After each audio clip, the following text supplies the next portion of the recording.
So yesterday, that is in the last session, we have discussed something about various types of roles like Azure admin, Azure DevOps engineer, architect. Okay, yeah, these many things we have discussed, and what is DevOps and where exactly DevOps engineer will be working, where exactly okay he will be involving in the software development and automating the activities. And also we have seen what is the difference between normal generic DevOps and Azure DevOps, and we have seen something like build pipeline and release pipeline introduction, Azure 5 components. Okay, so these many things we have discussed in the last session. So as this course is a combination of 3 courses, actually Azure DevOps means it is not single course. Okay, so here we are also going to cover Azure admin because some people who are those who are having experience 5 to 6 years may not be knowing all the Azure admin concepts. So first 3 weeks completely we are going to focus on admin kind of activities. Parallelly, you have to attend Docker and Kubernetes. That is at 7 to 8. Okay, whenever I start the Docker and Kubernetes 7 a.m. IST, I will intimate you. So you have to attend parallelly. Okay, Docker and Kubernetes. This is 2 weeks. Total it is 8 weeks duration course. And next Azure DevOps. This is 2 weeks. Sorry, 3 weeks. 3, not 2. 3 to 4 weeks might be 3 to 4. Okay, altogether it is 8 weeks course. So only for this batch we are offering Docker and Kubernetes at free of cost. From next batch onwards, we don't provide this Docker Kubernetes at free of cost. Okay, as this is an offer batch, okay, you can get this Docker and Kubernetes at free of cost. Okay, for Docker and Kubernetes, we don't teach Docker and Kubernetes in this 9 a.m. batch. You have to attend 7 a.m. IST. One more batch is there. Okay, there you have to attend Docker and Kubernetes parallel. So it will take 3 to 4 days to start Docker. So whenever I start Docker in that batch, I will intimate you people. Okay. Now, yesterday we have discussed all the necessary concepts related to Azure DevOps and what are the roles and responsibilities of a DevOps engineer, what he is going to do in the industry. Okay, so that kind of things we have discussed in the last session. So here, before we are going to start Azure admin, so you people have to have Azure free tier account. Free tier account. Yesterday I told you where to create, how to create. Even though once again I will show it today because when some new students are there in this room. Okay, so this is valid for 12 months. So for first month they will credit you $200 for first month. So you have to use this amount, okay, by creating so many larger machines, okay, larger storage. So you can consume, so you can use this $200 of credit. $200 will be credited in your account, 200 US dollars. So this is valid for 1 month only. Okay, so from second month onwards, so your subscription will be converted to pay as you go. Pay as you go model. Pay as you go means this is just like electricity bill. How much you are using, that much you have to pay. So in this also we have one machine. We are going to have one machine at free of cost, that is B1S. Okay, B1S, it is a machine which is having one virtual CPU. One virtual CPU. Okay, if I am not wrong, so this is 32 gigs of storage. One CPU. Okay, 1 GB of memory. And storage is think 32 gigs. So this is free for 12 months. So if you want to use more than this machine, that means if you want to use a larger machine, okay, you will be charged. Okay, only this machine is free for 11 months because already in the first month they will credit you $200. They will credit the $200 in your account. Now, from second month onwards, your subscription will be converted to pay as you go. Okay, this is free tier. Now, how to create account? Just I will show. Go to your Azure portal. How to go to Azure portal? Go to portal.azure.com.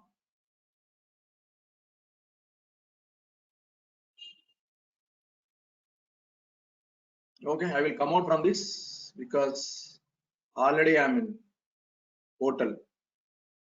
So this is your Azure free tier creation page. Select use another account. Okay, you don't have account, right? Create one. Select create one. Okay, three things are required for creating a new Azure account. Okay, so what are the three things? One is Azure account requires, account requires one credit card. Debit cards are not accepted here. In Amazon, debit cards will also be taken, but here you have to have credit card only. Credit card, one email ID that must be either Outlook or Hotmail. Gmails are not accepted. Gmail accounts are not accepted. Hotmail, sorry. Hotmail. Third one is credit card email ID, one valid mobile number. Okay. Next, I'm going to save these documents so that I can share.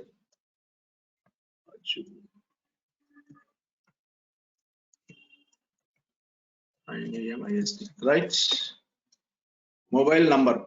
Okay, so these three things are required for creating free tier account.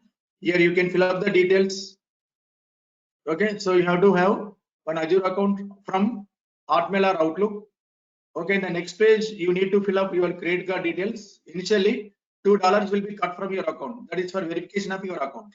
Once verification is over, okay, $200 this $2 will be refunded. Okay, and one more thing. In Azure DevOps, here in Azure, so we can have Azure DevOps as a service. Azure DevOps as a service. So here Azure account, this is valid for 1 month. That means within 1 month you can use, okay, any larger machines, any amount of storage, any amount of memory. So you can enjoy the things within the first month. Okay. And when coming to Azure DevOps, this is about Azure admin, right? So when coming to Azure DevOps is available as a service in Azure. Okay, so this is valid for 3 months. That means you can use this Azure DevOps for 3 months of time. So 3 months of time they are going to provide you freely. Okay, so within 3 months you can learn many more things in Azure DevOps. Okay, this is valid for 1 month. This is Azure DevOps is available as a service for 3 months. Okay, so how you can go into Azure DevOps from Azure, I will show everything. Now, this is about our agenda and our class days from Monday to Friday only. Today, why I am taking means some new students are joined today. Okay, that is why I am taking session today, even though it is Saturday. Okay, from next week onwards, your timings, your 5 days a week, 5 days in a week, Monday to Friday, 9 AM IST. 9 AM IST. 9 to 10. Okay, it is 1 hour session. Now, so you take any cloud platform, basically we are going to have 3 types of services. Okay, 3 types of services. Okay, so what are the 3 types of services? Services in Azure. Not only in Azure, it can be AWS, it can be Oracle Cloud, Okay, whatever cloud it may be. Majorly, we are going to have three types of services. One is compute service. Second one is storage. Third one is networking service. So in a compute service, we are going to mainly networking services. So in compute service, majorly we are going to discuss how to create server management. Just a minute.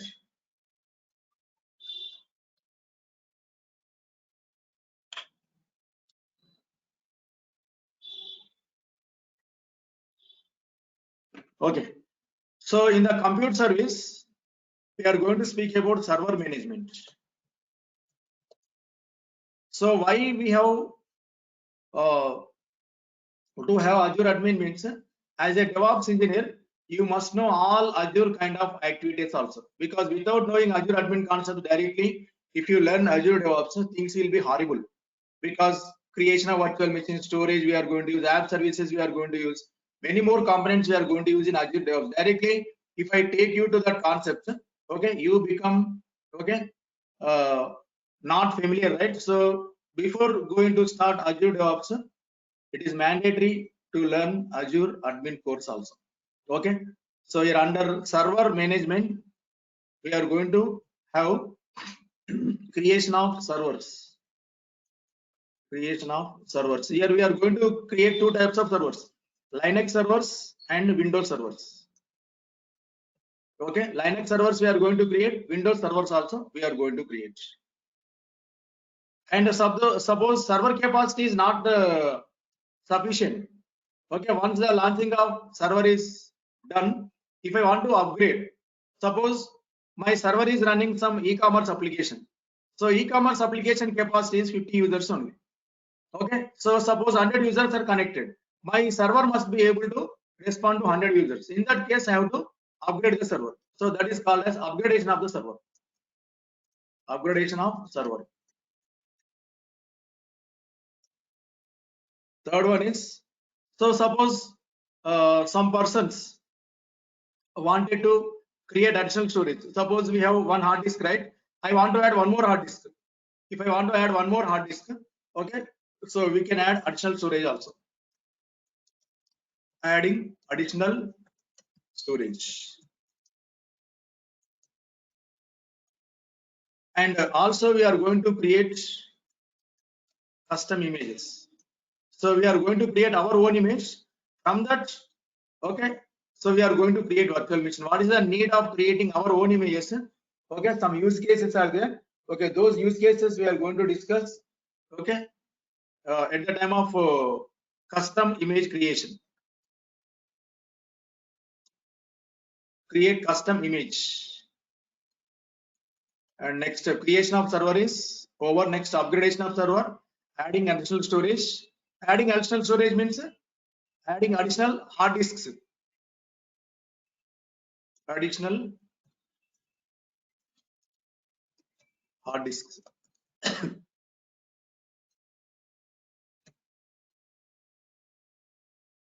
Now, so these are the tasks comes under server management. So we can also say server as virtual machine. Okay, sometimes I may use virtual machine or server. These are all synonyms. So to create a server, it can be a Linux server or Windows server. Okay, so we need to mention few things. What are the few things we have to mention? One is OS type, OS image. That means whether it is a Linux image or Windows image. Or within the Linux also we have so many distributions like Ubuntu, okay, CentOS, OEL, Fedora, many components, many types of Linux flavors also there. We have to select one of them. So not only OS image, we need to specify instance type also. So I told you, right, instance type is based on number of processors and memory. How much memory must be associated with the instance. So this is based on virtual CPUs and memory. Based on these two things, your instance type is decided. So under free tier, okay, that means in pay as you go also.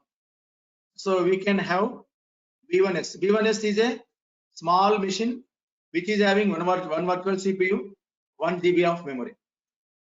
Okay, so B1S is free for 1 year. Instance type. Second thing you have to do,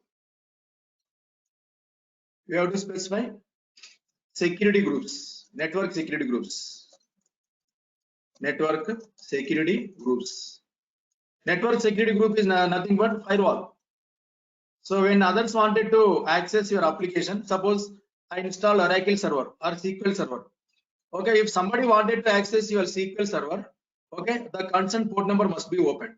This is just like if you open the door, somebody can come into your house. Otherwise, if your doors are closed, no one will be able to come into your house. In the same way, if some application is running on the port number, let us say I have installed Tomcat.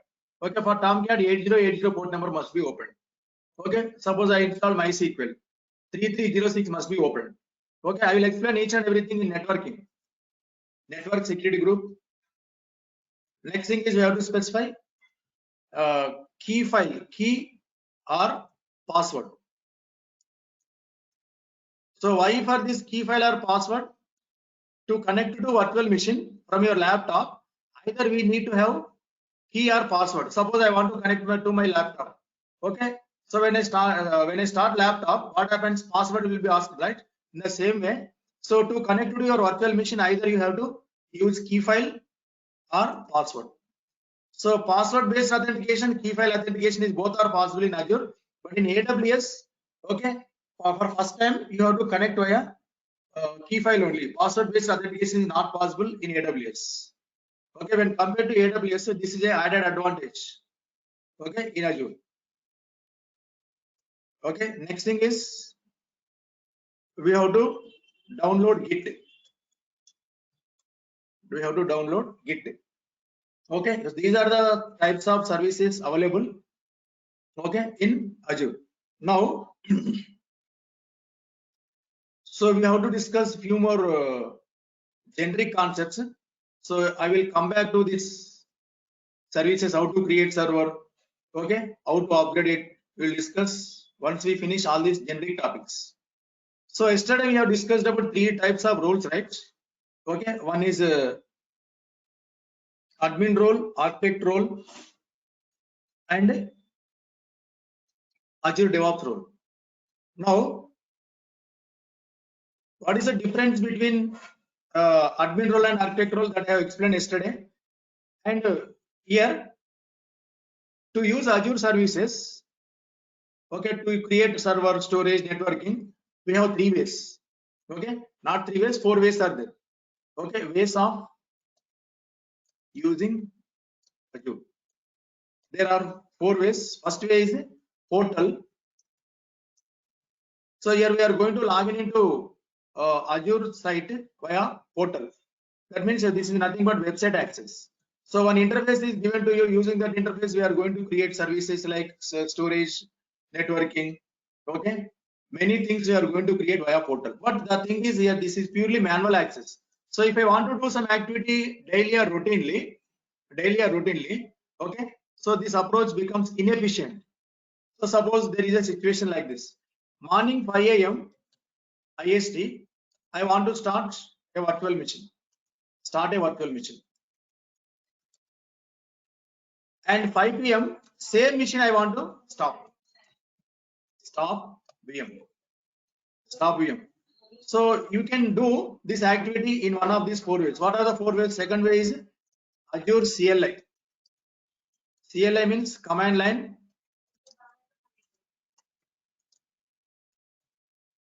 interface. So here we are going to do some activities via commands. Okay, via commands. So we are going to write something like AJ, VM start. Okay, AJ, VM stop. So whatever activities we did from portal, same activities we can do from CLI also. But the advantage of CLI is whatever commands you are writing the CLI can be automated. Automation means executing some commands. Okay, same commands at a particular point of time. So how you can run these commands in a scheduled fashion at a particular point of time? So we have build pipeline, release pipeline, Jenkins like softwares to schedule them.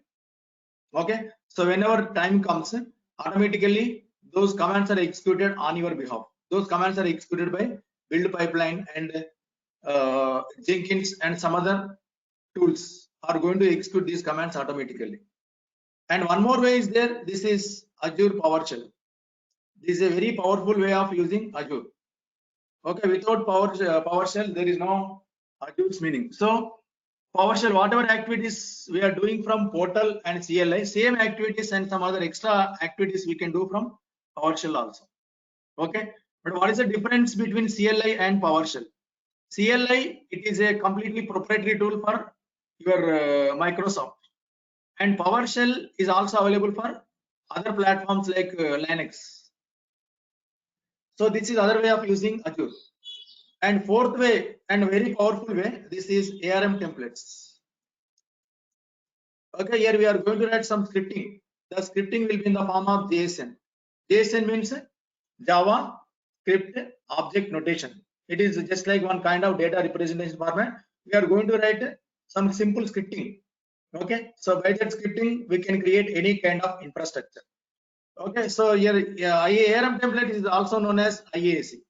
IAC means infrastructure as code. That means to create infrastructure we are going to write simple coding. Simple coding is just like HTML and HTML. So what is the need of writing JSON scripting, especially in the automation kind of activities? One example I can tell. So as a DevOps engineer or cloud engineer, your responsibility is to provide infrastructure to your team members. So to various teams, you have to provide infrastructure. Okay.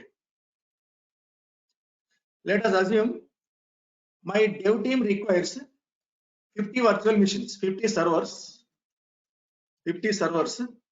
Okay, and each server capacity must be each server is with Ubuntu 18 Linux, and JDK must be installed, Tomcat must be installed, SQL server must be installed. Okay, this is my requirement for my dev environment.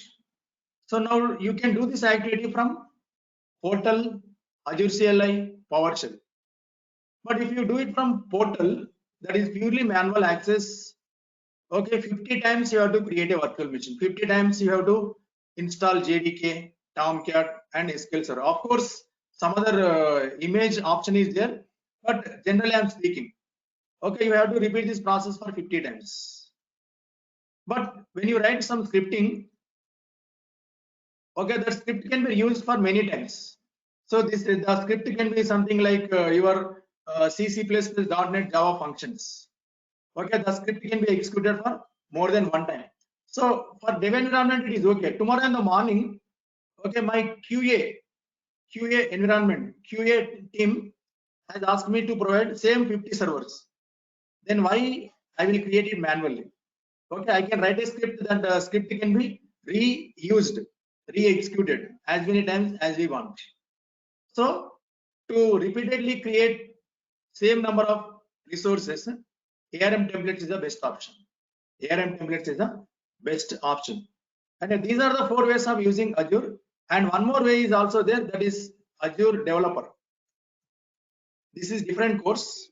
So from programming language like Java, .NET, from Python also. Okay, so we can create, we can use all Azure resources. So yeah, these are the 4 ways of using Azure. Guys, any doubts? If you have any doubts, you can ask me. Otherwise, I will continue to next topic. I will go to next topic.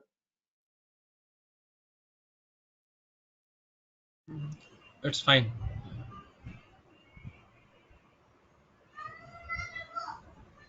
Now,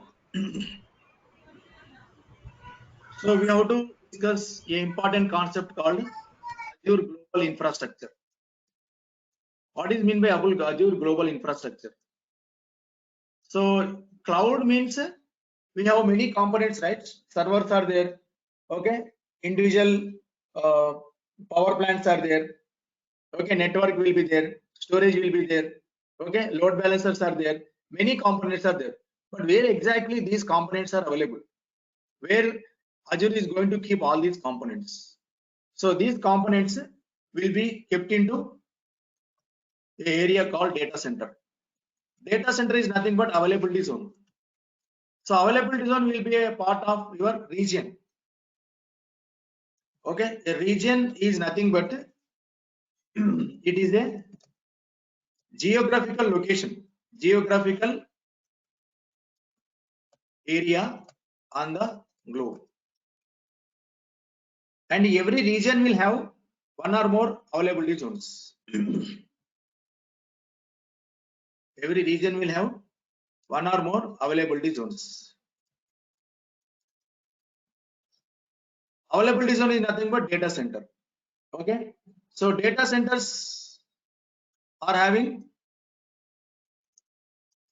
separate power plants, storage, virtual machines, everything is available in the availability zone. So let me show this in a document called Azure Global Infrastructure.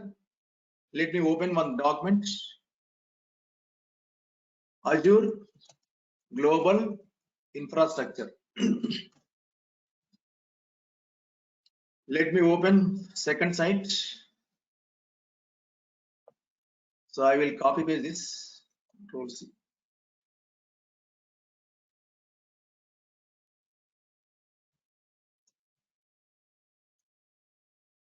This is a link for Azure Global Infrastructure. Here you will see a Azure global map. So this global map is going to show various exactly it is there. Okay, it is not there. Just wait. So global infrastructure.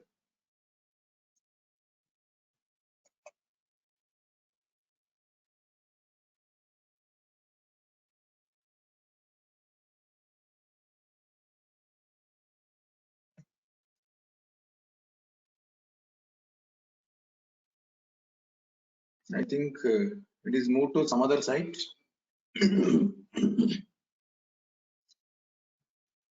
Open another site. Just a moment.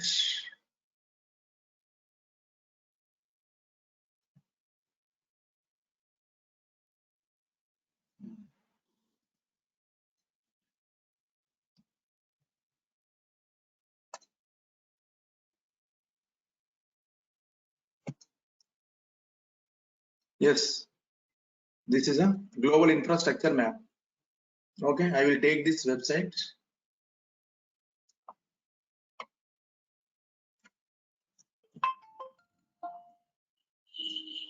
See, here we are seeing some circles. Circles are with different shapes. Okay, yeah, this is a blue color circle. So blue color circle in the global map indicates that it is a established region. Okay, regions are available. So circles white dot in the middle, okay, is going to indicate that it is a region with availability zones. With availability zones. And dotted circles in the middle indicate that announced availability zones. Okay, that means presently the region is not having availability zone. Okay, in the future availability zones are launched. And all dotted circles announce the region with availability zone. So look at the regions. We have many regions like Central USA, East US 2, Central US, West Central US, and this is a region which is there in India. Okay, so there is no region, there is no availability zones in the Central India. Okay, this is availability zone. So this is a region with announced availability zone. So South India is having availability zones. But in Central India, region is there, but there are no availability zones. In South India, we have region and availability zones also. So this is Malaysia. Okay, this is Indonesia, Canada, Australia, Germany, Switzerland, Central US, Canada. Okay, like this, we have many regions and availability zones. And what is the significance? What is the importance of availability zone? Well, let me take one example.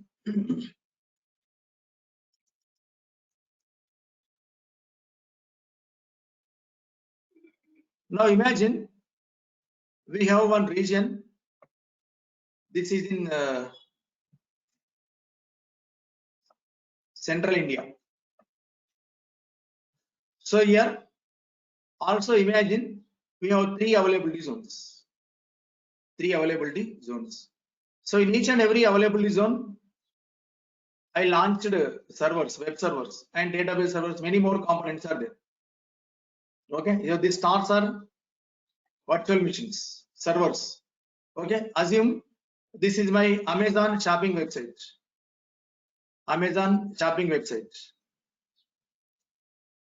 So let us call these regions. Sorry, let us call these availability zones as AJ1. This is second availability zone called AJ2, and here this is something like AJ3. Here the region name is Central India or Central USA, whatever it may be. Central USA. Central USA is a popular region, okay, where many services are available. Where many services are available, right? Now my end user is purchasing some items, laptops, mobile phones. He is purchasing some items so that he has to connect to server. Because this is a server running in the AZ1, and this is a server. This is a replica of server one. This is R2. This is R1, replica 1, and this is replica 2. So always the replica 1 and replica 2 are synchronized. Okay. So each and every availability zone is a independent location, independent data center.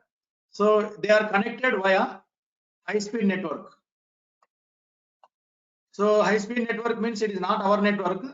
Okay, it is a proprietary network of Microsoft, which is going to give guaranteed speed. Our networks are not having guaranteed speed, right? Okay, here in the same way, okay, each and every availability zone servers are connected via high-speed networks. And when my end user is using this application, if suppose AJ1 is failed due to some mishap like fire accident, okay, flood situation, server failure, application failure, hardware failure, many things may be occurred, right? Okay, this is down completely. Just imagine like that. This server is failed. So in this case, my end user connection must not be broken. My end user connection will be automatically pointing to the second server running in the second availability zone. So suppose second is also failed. We have one more replica here. So same application is also available in the third availability zone. But this is very expensive option, very costly option. But for my business purpose, cost is no matter expensive is doesn't make any sense. So my intention is at any time application, database server, data, everything must be available 24/7, 365 days. This is to provide high availability and to avoid disaster recovery. Okay. So this is a significance, importance of availability zones.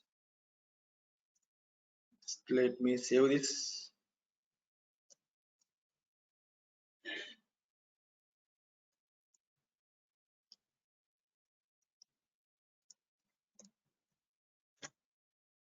Availability zones. So if one of the region is failure, okay, for that region same replica is there in the second availability zone. So always these servers are synchronized. Okay, and whatever data and transaction information is there in the first server, automatically that is carried. That will be coming to second server. That means server available in the second region. Sorry, second availability zone. Now there is one more important discussion we have to make. This is service model. So suppose I want to launch one e-commerce application in one of the cloud, like Azure or AWS. Now in that scenario, okay, we require many components, right? We require servers, virtualization softwares, okay, database servers, networking is required, okay, application is required, many components are required. In that scenario, service model is going to describe, okay, how many components, what components you can provide, and what components let others can provide. Okay, so that is going to lead to three types of models. One is IaaS. This is nothing but infrastructure as a service. Infrastructure as a service. Second one is PaaS. This is nothing but platform. I will explain each and everything with an example. Service. Third category is SaaS. This is nothing but software as a service. Now let me open one service model document. So I ask like this: IaaS versus SaaS versus PaaS. Open first link only. I will copy paste this link for your reference purpose.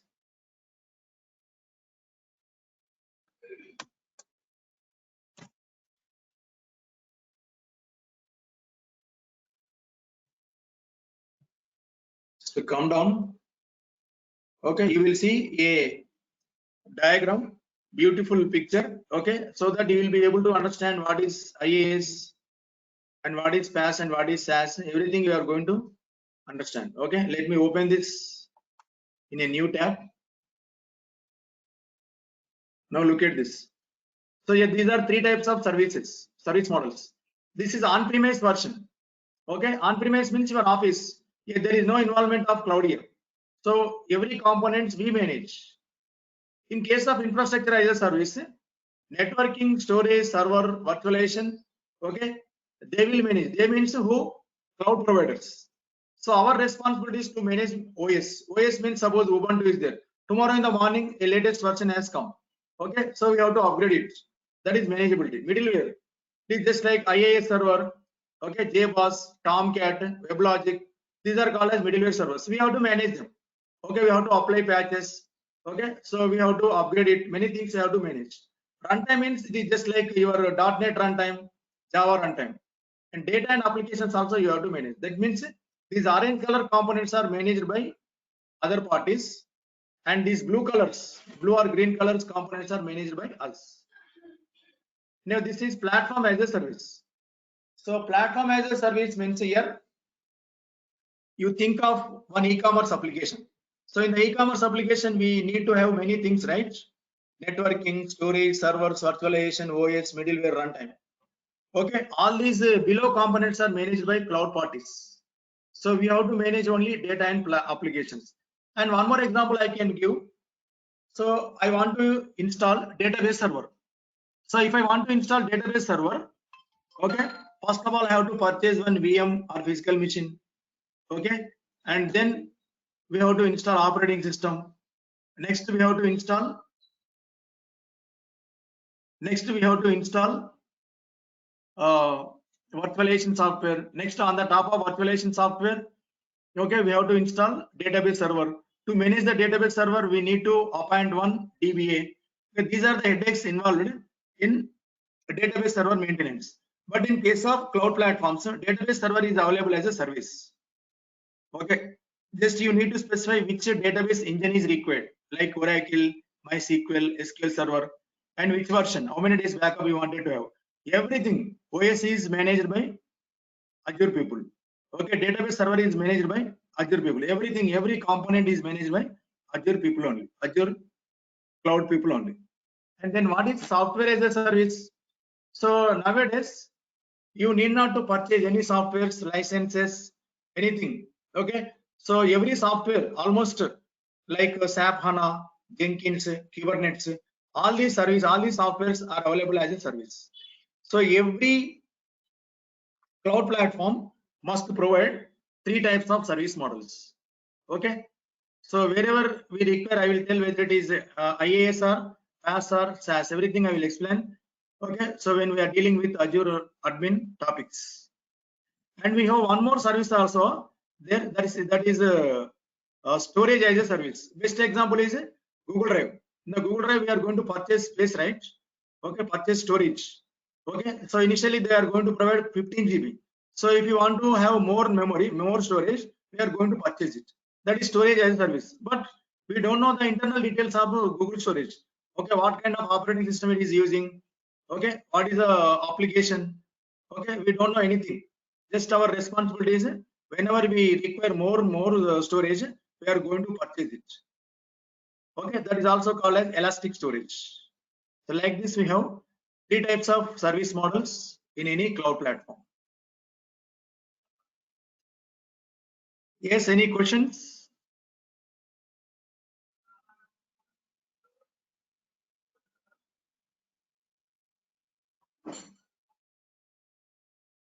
Is everything clear?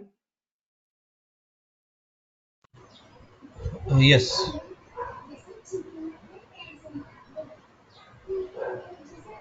Okay, the last discussion of today's session. This is types of clouds. So majorly we have four types of clouds. Public clouds.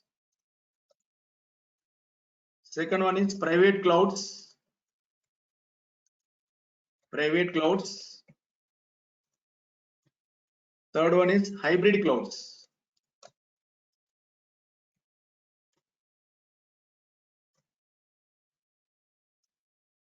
Next one is multi-tenant cloud.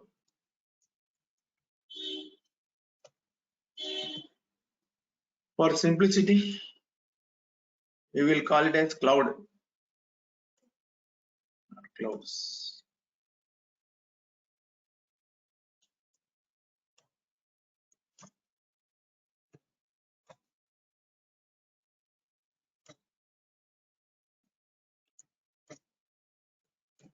Now, so the clouds like Azure, AWS, GCP, Oracle, okay. So these are called as public clouds because they are going to have regions availability zone. Okay, so they are going to have server components, networking, everything. They are going to sell on the rental basis. Rental basis. They are going to sell some space temporarily. Okay, that means for other people business purpose, they will have regions availability zone. Within availability zone, we have many server components, networking components, load balancers are there, storage is there, many components are there. That means their purpose is to provide components, to provide infrastructure for other business, other people business. Now, what is this private cloud? Let us assume a banking sector. So a banking sector, generally they will have confidential data, right? So where exactly data is available? Data is available in one of the database server, but they don't want to trust anybody, so that they will have their own regions and their own data centers. Within their data centers, they will keep database servers. That means the whole and sole purpose of private cloud is to keep their own servers, to keep their business servers within the data centers. They are not for others. They are for other people purpose. For their business only, not for other people purpose. Okay, for their business purpose, they are going to have data centers. Within the data centers, they will have servers. Many more components are there. Then what is meant by hybrid cloud? So hybrid cloud means it is a combination of on-premise and one public cloud combination. So where exactly you can use this AWS, on-premise and one public cloud combination. So the architecture of the model of hybrid cloud is like this. Let me open this. Let me open Paintbrush.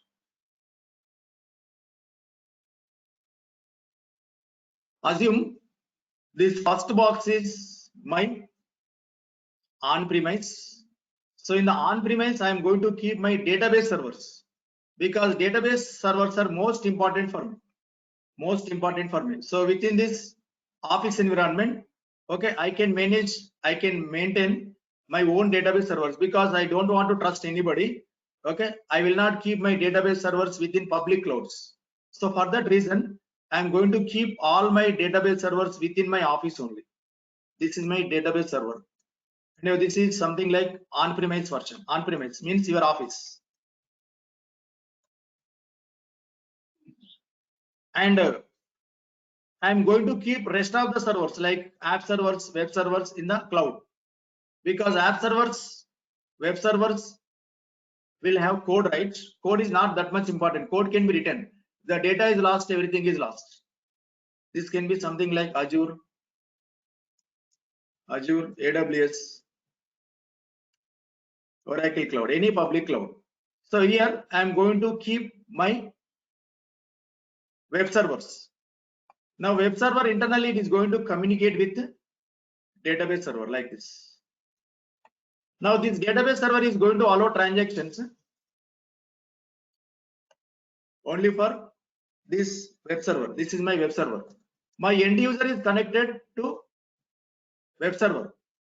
Okay, here my web server is there. This circle is my end user machine or end user browser. End user internally, sorry, end user is connected to web server because my application is running in the web server or app server. So there is a difference between app server and web server. Okay, let us assume the IP address of this web server is 192.179 or 178.9.1. Now from database server, we are going to open connection only for 192.178.9.1. That kind of setup we can do from database server. This is something like hybrid cloud. And what is multi-tenant cloud? Multi-tenant is going to use two clouds combination. Okay, multi-tenant is going to use two clouds combination. So one cloud is for keeping database servers and another cloud is for keeping app servers or web servers. So assume this is my web server or app server, and this is my DB server, database server. Assume that this is my AWS cloud,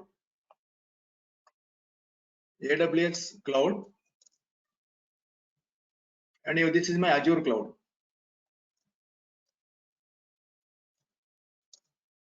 In the Azure cloud, I deployed database servers, and in AWS cloud, I deployed web server. My end user is connected to web server. Okay, this is my end user machine. So he is connected to this web server. So my web server internally communicates with the database server. Sorry. My web server internally communicates with the DB server. And from DB server point of view, from DB server side, we are going to open connection only for my web server, like 192.0.0.1. Okay. This is my web server's IP address, 192.0.0.1. This kind of setup is called as multi-tenant. That means when the industries are going to use this multi-tenant concept, so they will believe that for database servers point of view, Azure is better. Okay, cost point of view, user friendliness point of view, Azure is better. For web servers point of view, AWS is better. So in that scenario, so they will use multi-tenant concept. Sorry, multi-tenant cloud concepts. Okay.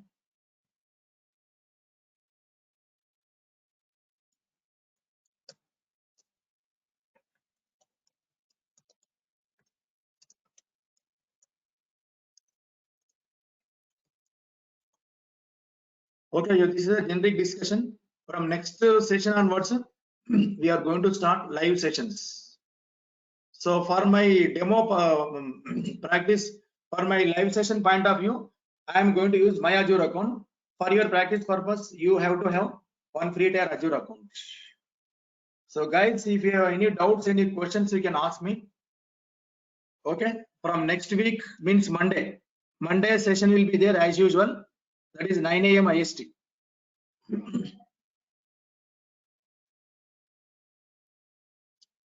So if somebody new to this session, I am going to introduce myself once again.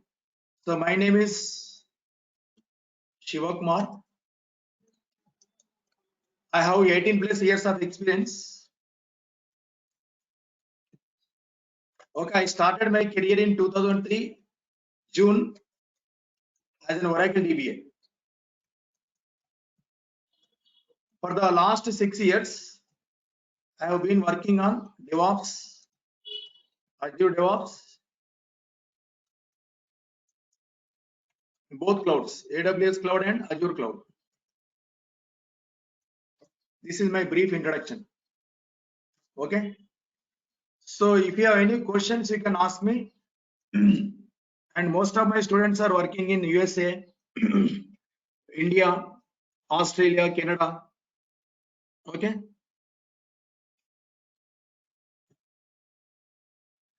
So if you have any questions, you can ask me. Otherwise, I will stop it for today. Don't miss session, any single session, because every session is connected to next session.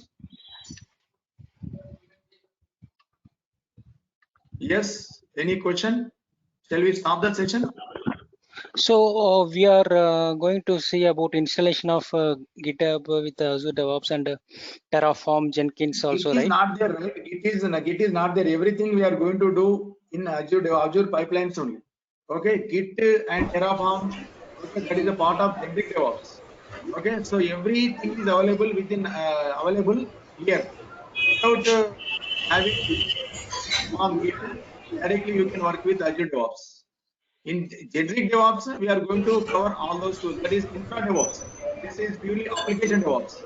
Okay, there is a lot of demand for Azure DevOps.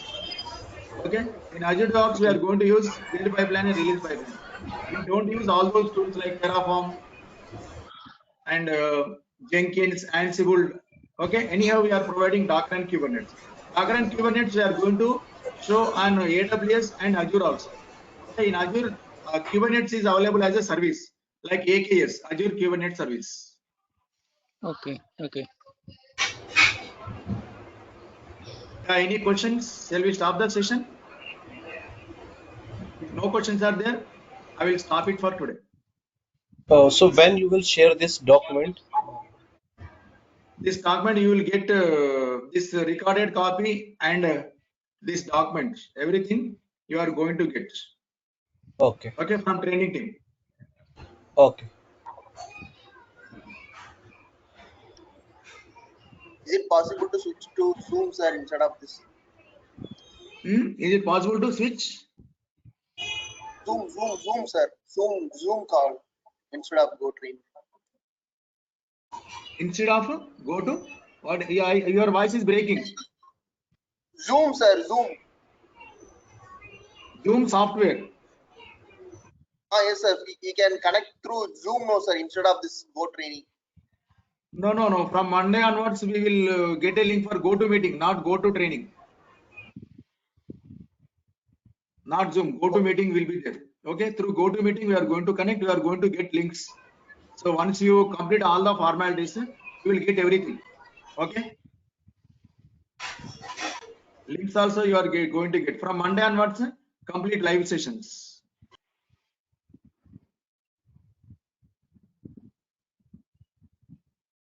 Yeah. Any questions? Shall we stopping? Okay. I am disconnecting the session.